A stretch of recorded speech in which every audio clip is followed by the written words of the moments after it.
Olá pessoal, sejam bem-vindos ao canal História da Psicologia TV. Eu sou André Morelli e este é mais um episódio da série História da Psicologia e Educação, hoje com o tema Behaviorismo. Vamos lá?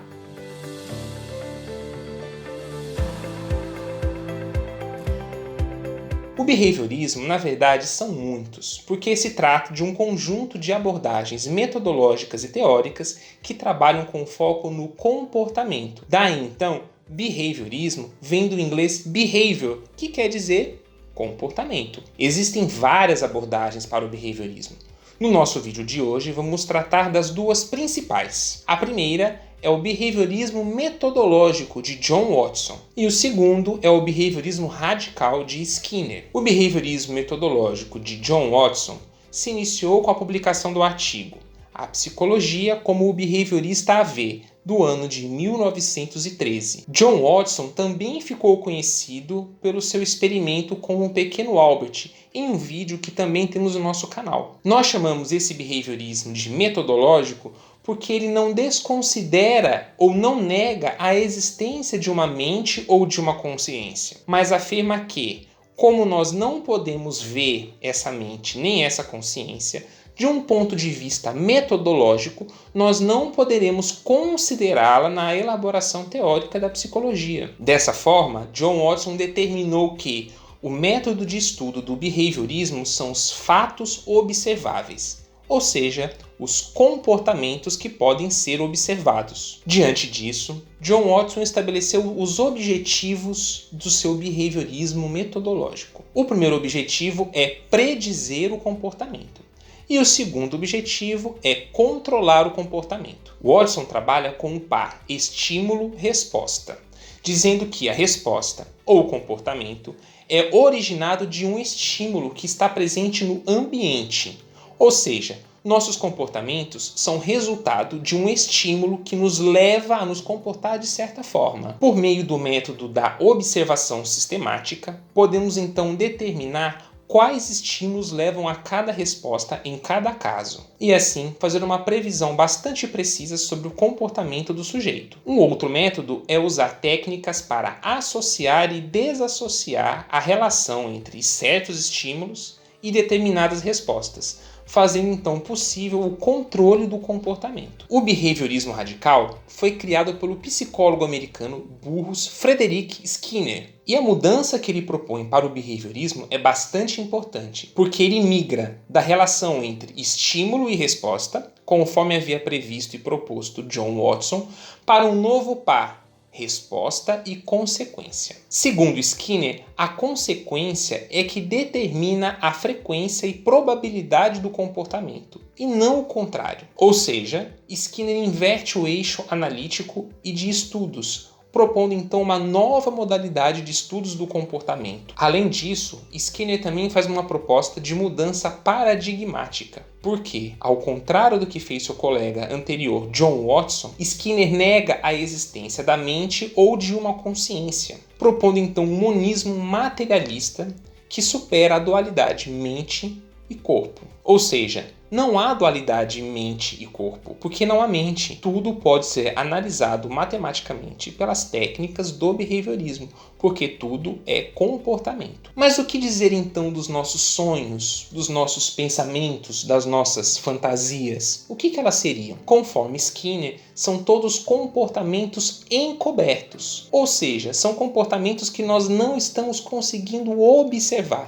mas que também obedecem às mesmas leis que são determinadas pelo behaviorismo radical. Observe então por que nós consideramos este um behaviorismo radical, porque ele explica até os processos que seriam chamados de mentais como também comportamentais. Para entendermos melhor o comportamento operante, vamos fazer uma divisão em três partes: antecedente A, comportamento B, consequência C. Nós estamos interessados e focados em compreender a relação entre o comportamento e a consequência. Conforme a teoria de Skinner, existem três tipos de consequências. A primeira consequência é o reforço, a segunda consequência é a punição e a terceira consequência é a ausência de consequência.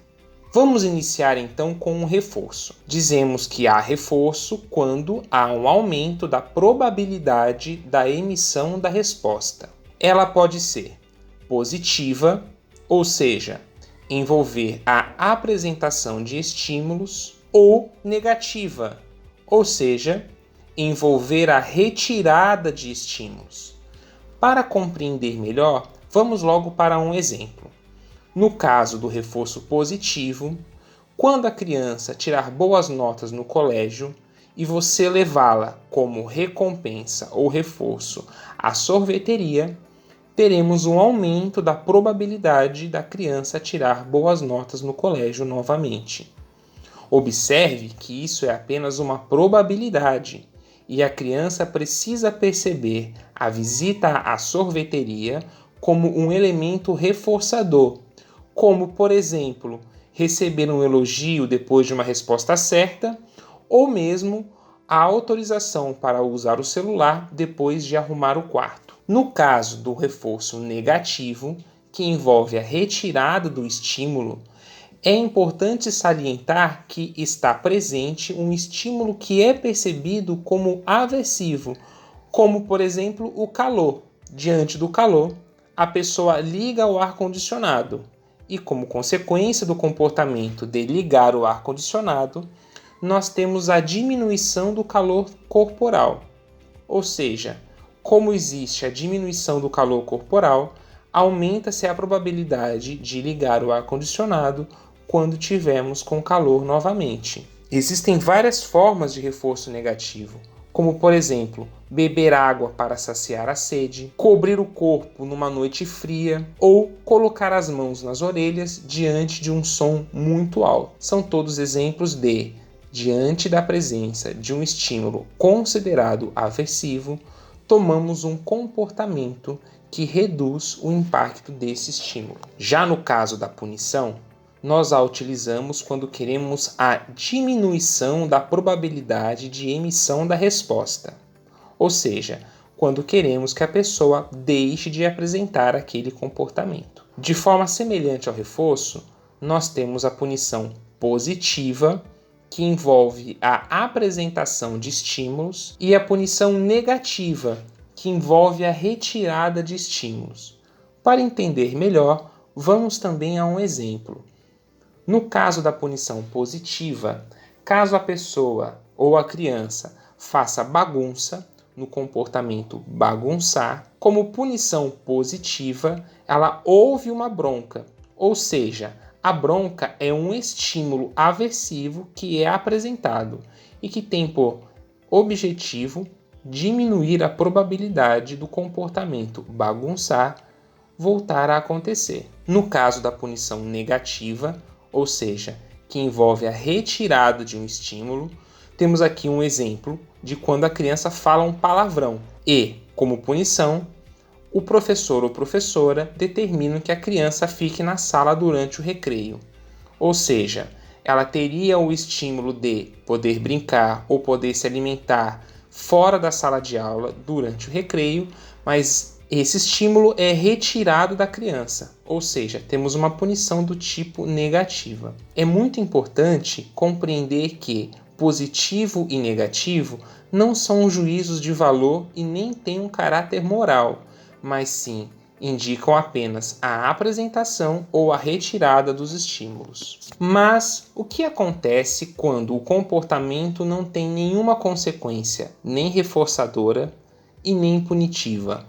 Ou seja, não existe nenhum estímulo aversivo, nem um estímulo reforçador. Bom, nesse caso, quando você não tem uma resposta ou uma consequência, aquele comportamento também tende a diminuir de probabilidade de emissão.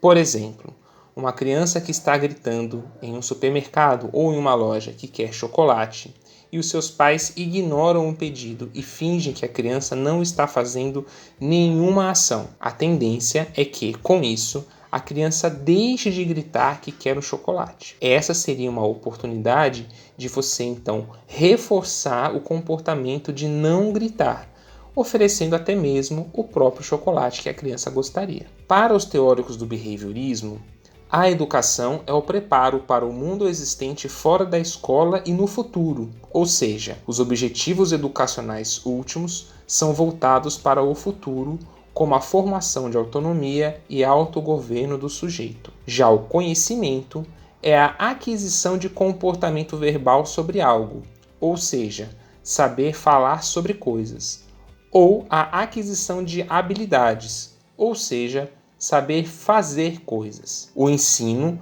é o arranjo sistemático de contingências efetuado para facilitar a aprendizagem. E a aprendizagem é a mudança de comportamento decorrente do ensino. Ficou um pouco confuso? Bem, podemos explicar de uma outra forma. O conceito de educação ele está focado nos objetivos do processo educacional. E o ensino depende do ambiente ou das consequências do comportamento da pessoa que está envolvida em um processo educacional. Vamos lembrar que, para a teoria behaviorista, o comportamento está relacionado com o antecedente, com o próprio comportamento e a consequência. E estas consequências e o ambiente é que determinarão o comportamento do sujeito. E, como a teoria behaviorista enxerga que a psicologia é o comportamento e que mesmo o pensamento é comportamento encoberto, o conhecimento também é a manifestação de um comportamento.